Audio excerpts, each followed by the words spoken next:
Oração atendida, amor nutrido. 27 de fevereiro de 1859, por Charles Spurgeon. Eu amo o Senhor, porque Ele ouviu a minha voz e a minha súplica. Salmo capítulo 116, versículo 1. Na peregrinação cristã, é bom, na maior parte do tempo, olhar para frente. Seja por esperança, por alegria, por consolo ou pela inspiração do nosso amor. O futuro, afinal, deve ser o grande objeto do olho da fé. Olhando para o futuro, vemos o pecado expulso, o corpo do pecado e da morte destruído, a alma aperfeiçoada e apta a ser participante da herança dos santos na luz. E olhando ainda mais longe, a alma do crente pode ver o rio da morte passando, o vapor sombrio vadeado.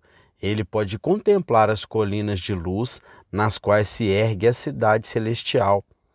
Ele se vê entrando pelos portões perolados, aclamado com mais do que um vencedor, coroado pela mão de Cristo, abraçado nos braços de Jesus, glorificado com Ele, feito para sentar-se junto com Ele em seu trono, assim como Ele venceu e sentou-se com o Pai em seu trono. A visão do futuro pode muito bem aliviar a escuridão do passado. As esperanças do mundo vindouro pode banir todas as dúvidas do presente. Silêncio, meus medos. Este mundo é apenas um vão estreito e você logo o terá passado. Silêncio, silêncio, minhas dúvidas. A morte é apenas um riacho estreito e você logo o terá atravessado. O tempo, quão curto, a eternidade, quão longa, a morte, quão breve, a imortalidade, quão infinita. Ó, a cena arrebatadora e arrebatadora que surge à minha vista, doces campos adornados em verde vivo e rios de deleite. Cheio de alegria, minha alma arrebatada não ficaria mais aqui, embora as ondas do Jordão se rolassem ao meu redor, destemidamente eu me lançaria para longe. No entanto, o cristão pode fazer bem às vezes em olhar para trás. Ele pode olhar para trás, para o buraco do poço e para o barro lamacento de onde foi escavado. O retrospecto o ajudará a ser humilde, o incentivará a ser fiel. Ele pode olhar para trás com satisfação para a hora gloriosa quando viu o Senhor pela primeira vez, quando a vida espiritual pela primeira vez avivou sua alma morta. Então ele pode olhar para trás através de todas as mudanças de sua vida, para seus problemas e suas alegrias, para os seus Pigas e seu Engids, para a terra dos Hermonitas e a colina Mizar. Ele não deve manter seu olho sempre para trás, pois a cena mais bela morre além. Não o beneficiará estar sempre considerando o passado, pois o futuro é muito mais glorioso. Mas, no entanto, às vezes um retrospecto pode ser tão útil quanto uma perspectiva, e a memória pode ser uma professora tão boa quanto a própria fé.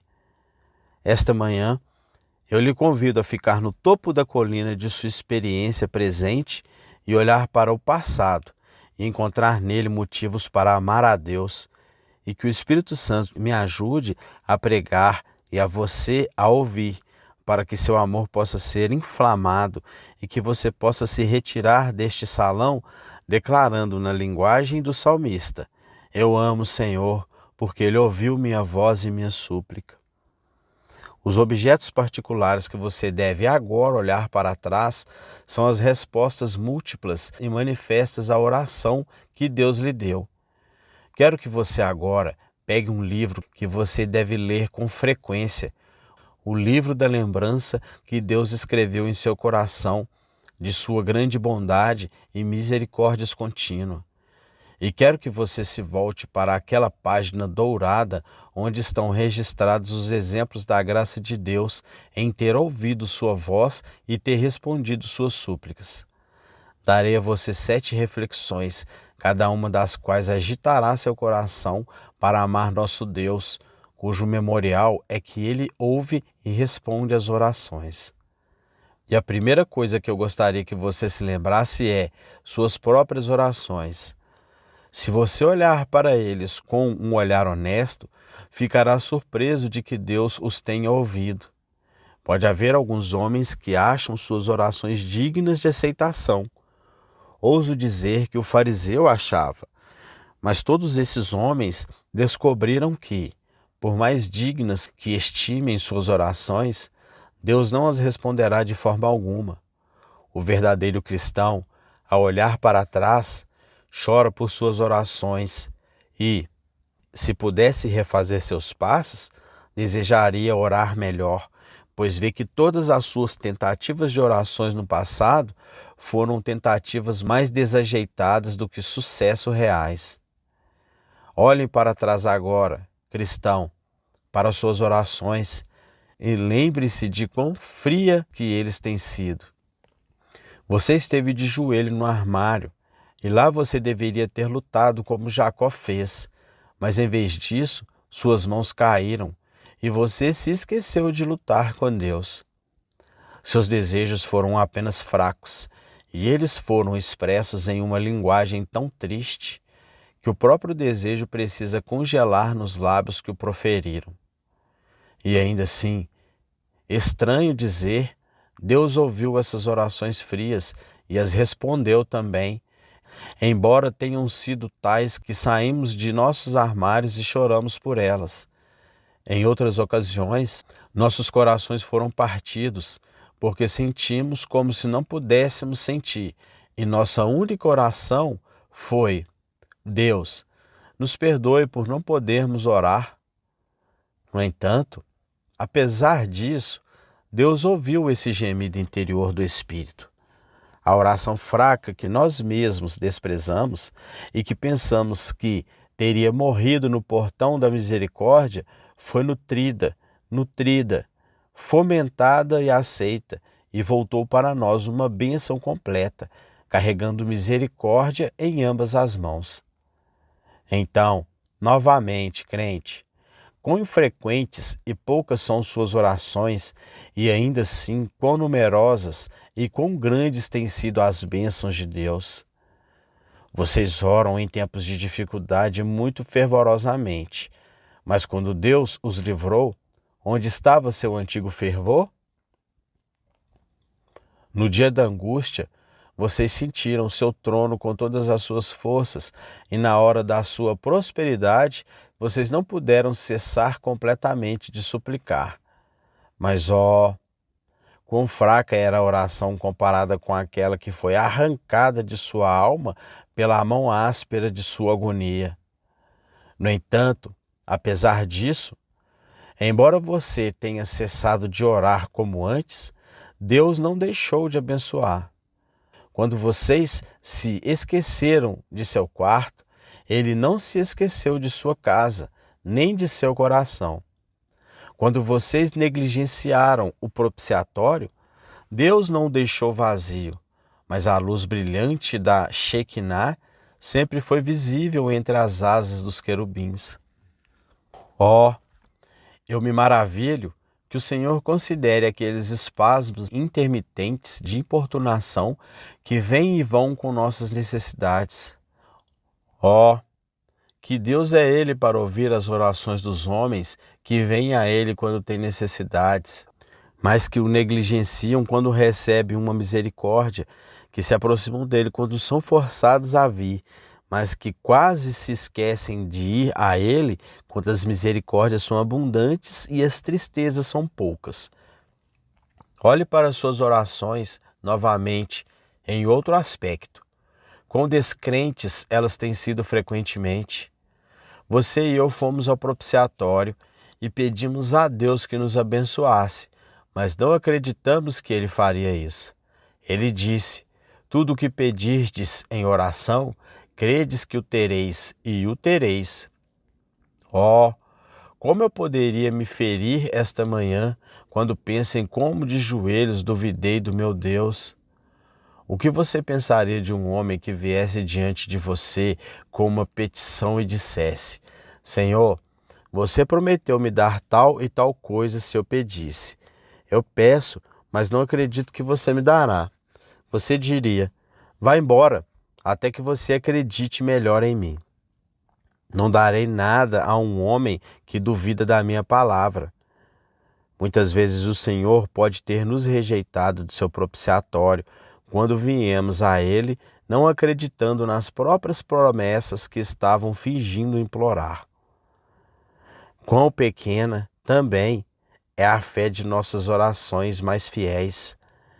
Quando mais cremos, quão pouco confiamos, quão cheio de dúvidas está nosso coração, mesmo quando a nossa fé cresceu ao máximo. Que cristão há aqui que não se envergonha de si mesmo por ter duvidado tantas vezes de um Deus que nunca negou a si mesmo, que nunca foi falso, nem infiel à sua palavra? No entanto, é estranho dizer, Deus ouviu nossas orações, embora não tenhamos acreditado, Ele permaneceu fiel. Ele disse: pobre coração, tua fraqueza te faz duvidar de mim, mas meu amor me compele a cumprir a promessa, mesmo que duvides. Ele nos ouviu no dia de nossa angústia. Ele nos trouxe doce libertação, mesmo quando o desonramos tremendo em seu propiciatório. Repito, olhe para trás em suas orações e se pergunte se Deus as ouviu. Muitas vezes, quando acordamos de manhã e encontramos nossa casa e família seguras e nos lembramos da pobre oração familiar que proferimos na noite anterior, devemos nos perguntar se a casa não foi queimada e tudo nela. E você na igreja, depois de terem ido à reunião de oração e orado lá, e Deus realmente os ouviu e multiplicou a igreja e abençoou o ministro, vocês não dizem depois: eu me pergunto que ele tem ouvido orações tão pobres como aquelas que foram proferidas na reunião de oração? Tenho certeza, amados, que encontraremos muitos motivos para amar a Deus se apenas pensarmos naqueles lamentáveis abortos de orações, aqueles figos verdes, aqueles arcos sem corda, aquelas flechas sem cabeça que chamamos de oração e que ele suportou em sua longanimidade. O fato é que a oração sincera pode muitas vezes ser muito fraca para nós, mas é sempre aceitável para Deus. É como algumas daquelas notas de uma libra que eles usam na Escócia, um pedaço de papel sujo e esfarrapado. Dificilmente alguém olharia para elas. Parece que sempre fica feliz em se livrar delas por algo que se parece um pouco mais com dinheiro. Mas ainda assim, quando são levados ao banco, eles são sempre reconhecidos e aceitos como genuínos, por mais podres e velhos que sejam. Assim com as nossas orações, elas são sujas com descrenças, decaídas com imbecilidade e carcomidas com pensamentos errantes. Mas, no entanto, Deus as aceita no próprio banco do céu e nos dá bênçãos ricas e prontas em troca de nossas súplicas. Novamente, espero que sejamos levados a amar a Deus por ter ouvido nossas orações, se considerarmos a grande variedade de misericórdias que pedimos em oração e a longa lista de respostas que recebemos. Agora, cristão, novamente, seja seu próprio pregador. É impossível para mim descrever sua experiência tão bem quanto você pode lê-la. Quantas multidões de orações você e eu fizemos desde o primeiro momento em que aprendemos a orar? A primeira oração foi uma oração por nós mesmos. Pedimos que Deus tivesse misericórdia de nós e apagasse nossos pecados. Ele ouviu isso, mas quando Ele apagou nossos pecados como uma nuvem, então tivemos mais orações por nós mesmos.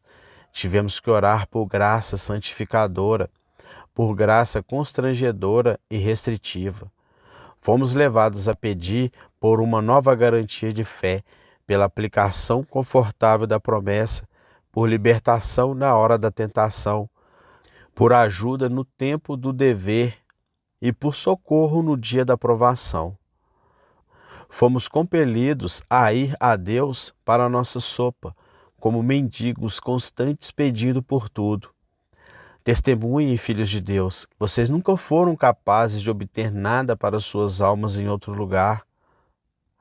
Todo o pão que sua alma comeu desceu do céu, e toda a água da qual ela bebeu saiu daquela rocha viva, Cristo Jesus, o Senhor.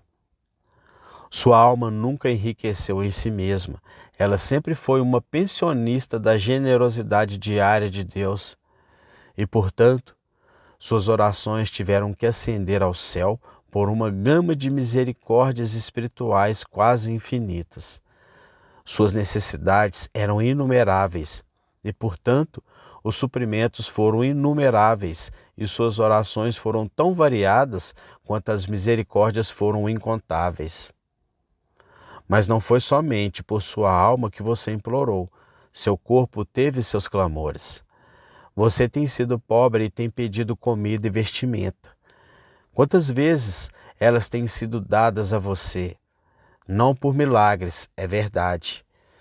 Os corvos não trazem pão e carne para você, mas pão e carne vencem os corvos, o que é um milagre ainda maior.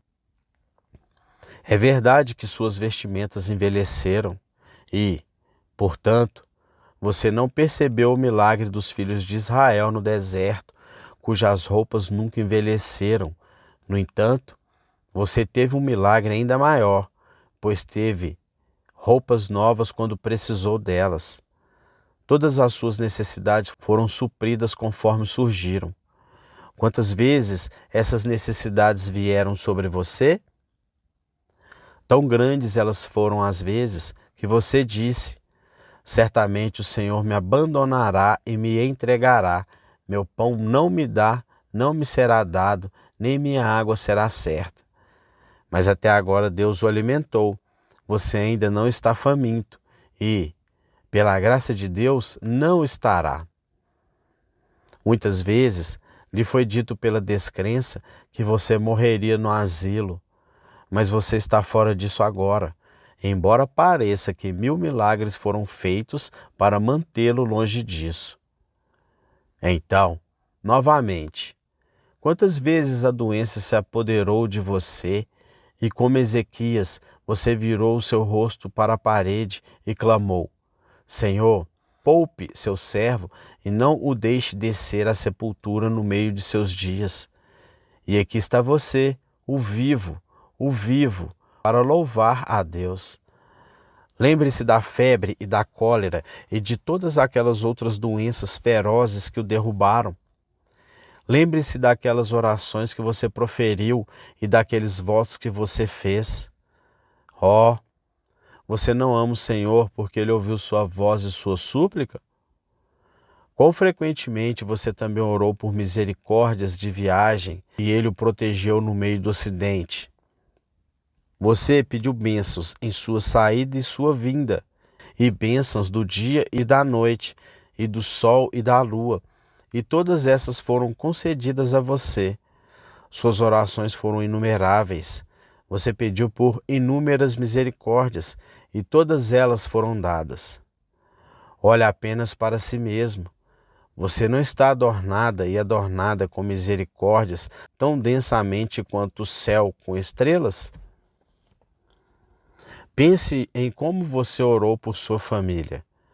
Quando você conheceu o Senhor, seu marido não temeu, mas como você lutou pela alma de seu marido, e agora a lágrima está em seus olhos enquanto você vê seu marido sentado ao seu lado na casa de Deus e se lembra, não faz muitos meses, desde que ele estaria na taverna.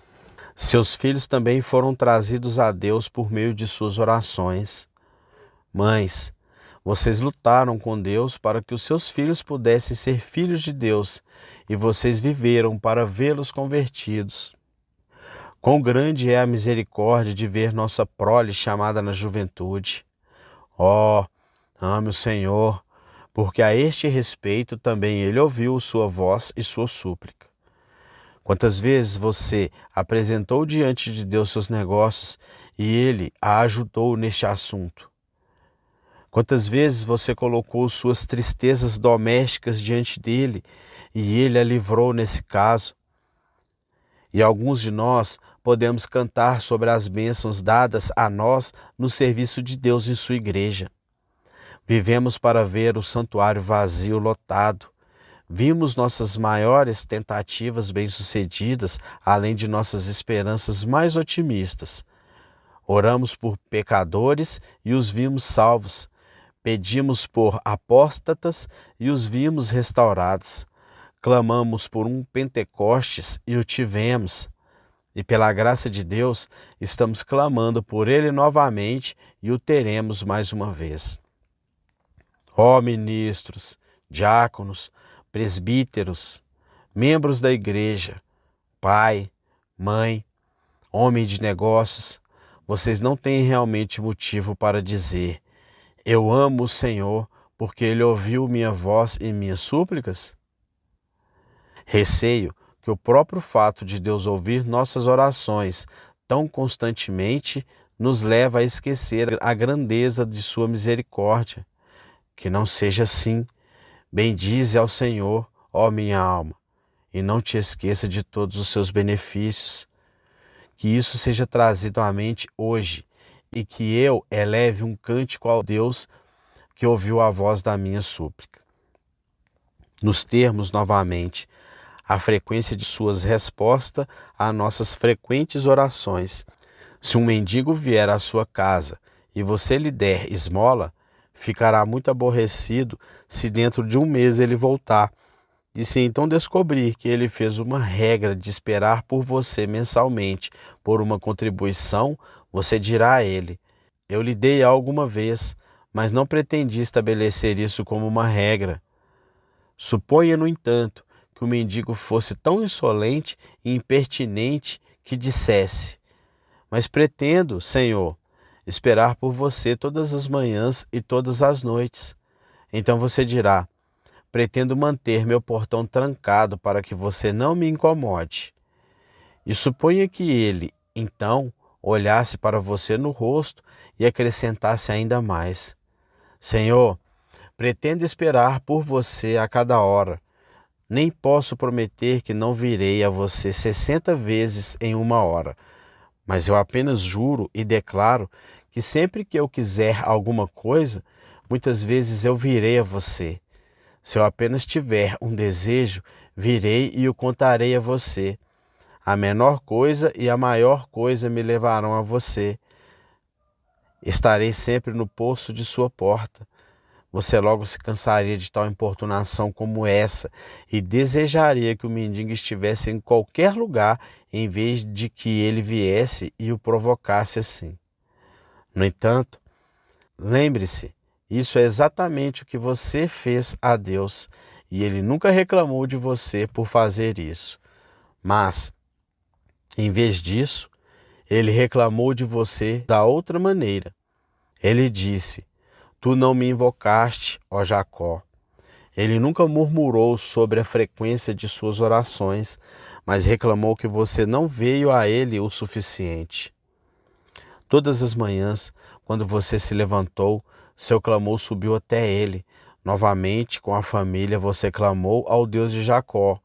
Ao entardecer, você se reuniu e orou a ele. E sempre que você tem uma provação, ou uma carência, ou uma dúvida, ou um medo, você tem, se você fez corretamente, corrido rapidamente para o seu trono e lhe contado tudo. Fale agora, santo, ele já lhe disse uma vez: vá embora, você me cansa? Fale agora, santo, ele já lhe disse uma vez: vá embora, você me cansa? Ele já disse: meu ouvido está pesado para não ouvir, meu braço está encurtado para que eu não possa salvar? Ele disse: fora com você, eu não quero assim estar perpetuamente ouvindo você. O que é sua voz áspera e irritante para que eu sempre dê meu ouvido a ela? Não estou ouvindo as canções dos anjos, os gritos dos querubins? Fora com você, não me provoque. Em certas estações você pode vir, no dia de sábado você pode orar, mas eu não quero ouvir você na semana? Não, não. Ele nos abraçou docemente todas as vezes. Ele sempre curvou o céu e desceu para ouvir nossos fracos clamores. Ele nunca negou uma promessa, nunca quebrou sua palavra, mesmo quando imploramos 1000 vezes por dia. Oh, eu amarei o nome de um Deus tão paciente como este, que suporta minhas orações, embora sejam como uma nuvem de vespas no ar. Vá um pouco mais adiante e você terá outro pensamento surgindo. Pense na grandeza da misericórdia pela qual você muitas vezes pediu a Ele. Nunca sabemos a grandeza de nossas misericórdias até que tenhamos problemas e a queiramos. Falo hoje de pecado perdoado, mas confesso que não sinto sua preciosidade como antes. Houve um tempo em que meus pecados pesavam sobre mim, a consciência me acusava e a lei me condenava, e eu pensava que se Deus me perdoasse, seria a maior coisa que Ele já fez. A criação de um mundo me pareceu pouco comparada com a remoção de meus pecados desesperadamente maligno. Oh, como eu chorei, como eu gemi diante dele, e ele me perdoou, e bendito seja o seu nome por isso. Mas não posso estimar o valor do seu perdão hoje tão bem quanto eu podia quando o estava buscando, quase levado ao desespero. Oh, lembre-se, alma, quando você pediu perdão, você estava pedindo por aquilo que os mundos não podiam comparar. Você estava pedindo por aquilo que só poderia ser obtido através do sangue vital do Filho de Deus. Oh, que bênção foi essa! E ainda assim ele não olhou para você no rosto e disse: você pediu demais. Não, não. Mas ele deu livremente. Ele não repreendeu, ele apagou todos os seus pecados e lavou você de uma vez no rio do sangue do Salvador. Desde então, que grandes coisas você pediu. Você estava em apuros uma vez, parecia que a falência deveria te alcançar e você clamou a ele. Se o mundo ouvisse, teria dito: que tolo é você para pedir isso ao seu Deus, ele nunca te livrará. A descrença, como Rabi Sheiken, escreveu uma carta blasfema e você colocou diante do Senhor, mas mesmo quando estavas em oração, teu coração disse: o Senhor não te livrará desta vez. O leão certamente te devorará. A fornalha certamente te queimará. Mas você fez uma oração pobre e gemendo, e ousou pedir grandes coisas, a saber, que Deus estendesse sua mão do céu e te salvasse das águas, para que o dilúvio não te inundasse. Você não está surpreso neste momento por ter ousado pedir tanto. Você não ousaria pedir tanto de nenhum de seus inimigos. Você não teria ido a um e dito: preciso ter 1000 libras até tal dia. Você me emprestaria? Você sabia que não conseguiria. No entanto, você pediu ao seu Deus. Ele veio e aqui está você, o vivo para louvar seu nome. E se este fosse o lugar certo, você se levantaria e testemunharia que Deus te ouviu, que no dia da tristeza e tribulação ele te livrou. Agora, você não ama por lhe dar coisas tão grandes como essas? As misericórdias de Deus são tão grandes que não podem ser ampliadas, são tão numerosas que não podem ser multiplicadas, tão preciosas que não podem ser superestimadas. Eu digo, olhe para trás hoje, para essas grandes misericórdias com as quais o Senhor te favoreceu em resposta aos teus grandes desejos, e não dirás: eu amo o Senhor porque Ele ouviu minha voz e minhas súplicas? Outro aspecto deste caso, talvez, chegue ainda mais perto dos nossos corações. Quão triviais têm sido as coisas que frequentemente levamos diante de Deus e ainda com gentilmente ele condescendeu em ouvir nossas orações. É algo singular que nossos corações são frequentemente mais afetados por pequenas coisas do que por grandes coisas. Você pode alimentar uma criança o ano todo e nunca receber seus agradecimentos, mas dê a ela um doce ou uma laranja e você pode ter seu coração e sua gratidão. Estranho que as dádivas de um ano inteiro parecem perdidas, enquanto o presente de um momento é muito valorizado. Uma pequena coisa, eu digo, pode frequentemente tocar o coração mais do que uma grande coisa. Agora, quantas vezes nós, se agirmos corretamente, levamos pequenas coisas diante do Senhor? Eu acredito que é privilégio do cristão levar todas as suas tristezas a seu Deus, sejam elas pequenas ou grandes. Muitas vezes orei a Deus sobre um assunto do qual você riria se eu mencionasse. Olhando para trás, só posso dizer que foi uma coisa pequena, mas parecia grande na época. Foi como um pequeno espinho no dedo. Causou muita dor e poderia ter causado, por fim, uma grande ferida. Aprendi a colocar meus pequenos problemas aos pés de Jesus. Por que não deveríamos? Nossos grandes não são pequenos? E há, afinal, muita diferença entre grandes problemas e pequenos aos olhos de Deus? A rainha ficará em pé por 1 hora ouvindo seus ministros que falam com ela sobre negócios públicos, mas ela parece menos rainha quando, depois, seu filho pequeno corre para ela como sua mãe, porque um mosquito picou? Há alguma grande condescendência no assunto? Ela, que era uma rainha real quando estava na câmara privada, é uma rainha real e uma mãe da nação. Quando ela pega a criança pequena em seu joelho e lhe dá um beijo maternal. Seus ministros não devem apresentar petições insignificantes, mas seus filhos podem.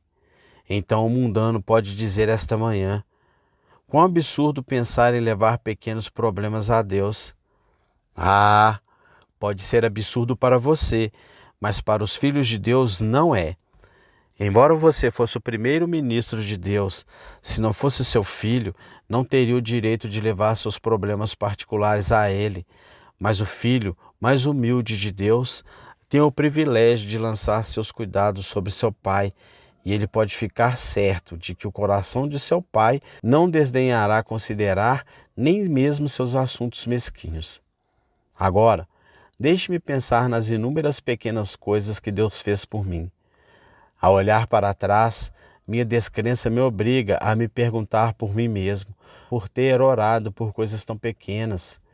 Minha gratidão me obriga a dizer: eu amo o Senhor, porque Ele ouviu essas pequenas orações, respondeu minhas pequenas súplicas e me fez abençoado, mesmo nas pequenas coisas que, afinal, constituem a vida do homem.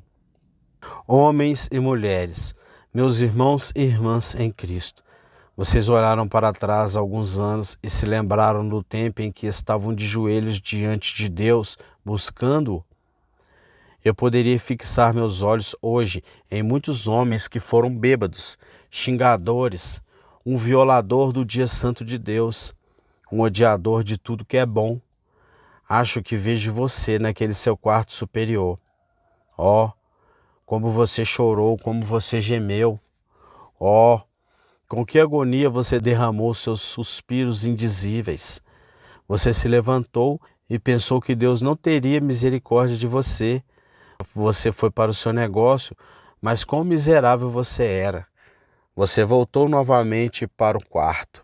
E como a viga da parede podia falar agora e lhe dizer como você chorou e chorou novamente diante de seu propiciatório. Você o ama apenas um pouco hoje? Seu amor esfriou? Vá para casa e olhe novamente para a cadeira contra a qual você se ajoelhou. Olhe para as próprias paredes e veja se elas não o acusam, dizendo: eu ouvi você orar a Deus por misericórdia. Ele o ouviu. Como vejo sua frieza de coração, noto sua indiferença em sua causa. Vá para casa em seu quarto, caia de joelhos e com lágrimas de gratidão diga: ó tu, minha alma, bendize a Deus, o Senhor, e tudo o que há em mim seja despertado para engrandecer e abençoar seu santo nome.